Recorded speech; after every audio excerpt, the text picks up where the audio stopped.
Developers Ghost Machine VR have just released their beta version of Motorsport Revolution on Steam, so we decided to take it out for a spin and see how it's shaping up. The developers have stated that Motorsport Revolution is a single-player, physics-based racing game inspired by classic arcade racing games like Forza and RallySport Challenge. However, almost immediately after launching the game, you will see that Motorsport Revolution cannot live up in any way to the standards of the original Forza game, which came out almost 10 years ago.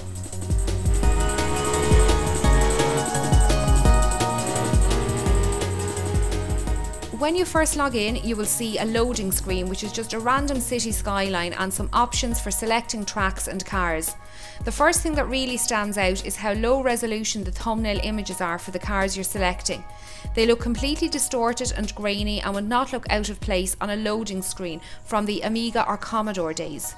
You have 5 different classes of cars to choose from, with a total of 20 unique cars. However, the Formula class only has 1 car to choose from. You also have 10 different racetracks to choose from that progressively get harder, which when all put together do promise to offer a wide range of racing experiences over the different racing classes.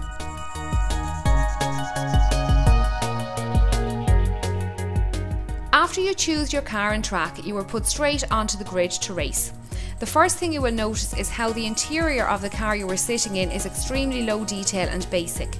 The steering wheels in almost all of the cars are not round like they should be, but are instead decagon in shape, and it's very noticeable in VR.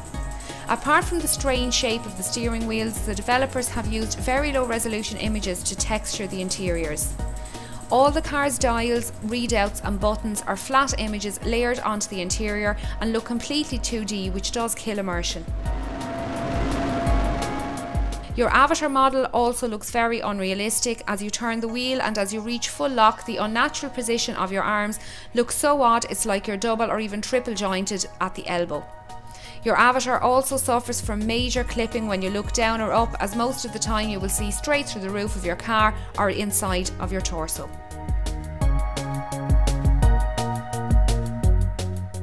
Once you start to race, the issues keep on coming. First thing you will notice is how unresponsive the steering, acceleration and braking is in the game. There seems to be a noticeable lag of about 1/4 of a second from your input on the controller to seeing action on the screen.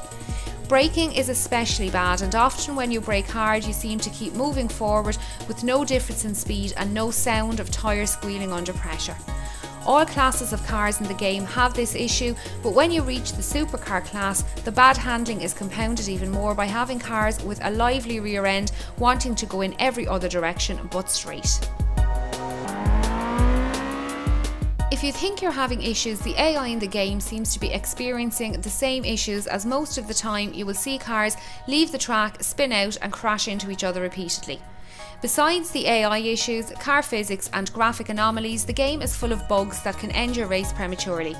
I've experienced being stuck in a wall and tumbling endlessly a couple of times, and every so often you will see AI cars slip straight through the walls and off the screen.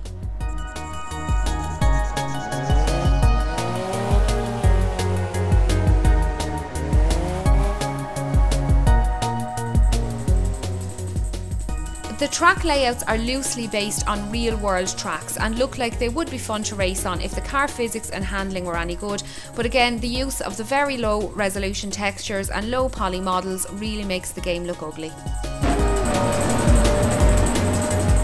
As this is a beta version of the game, you might think my criticism is a bit harsh, but when you compare it to the VR versions of Assetto Corsa, iRacing and Project Cars, it's very hard to justify the asking price of $20 for Motorsport Revolution when you can get the other racing experiences of such a high calibre today for your Oculus Rift, which offer so much more and include multiplayer. Motorsport Revolution has a very long road ahead if it wants to succeed in what is now a very competitive VR game genre.